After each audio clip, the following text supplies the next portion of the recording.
Visite ce symbole de la culture noire sud-africaine, le récit de Gina Lunkesa.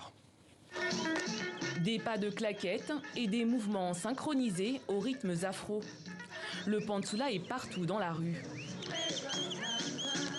Cette danse contestataire, née dans les années 70, a été popularisée par les jeunes défavorisés des townships de Johannesburg.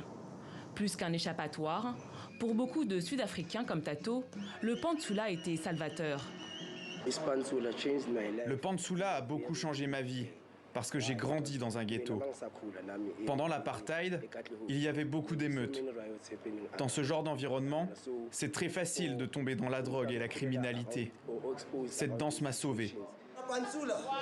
Plusieurs fois par semaine, avec ses élèves, Tato pratique cette danse qui s'inspire des mouvements bantous, du hip-hop, et qui a aussi eu recours au mime et à la parodie pour raconter une histoire.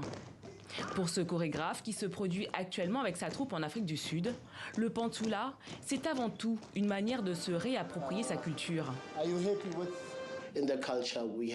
Vous savez, dans notre culture, nous avons notre propre façon de vivre. Nous avons notre mode, notre musique et aussi notre danse. Dans cette danse, on raconte notre quotidien et notre façon de vivre. Les mouvements que vous voyez racontent vraiment ce que nous vivons.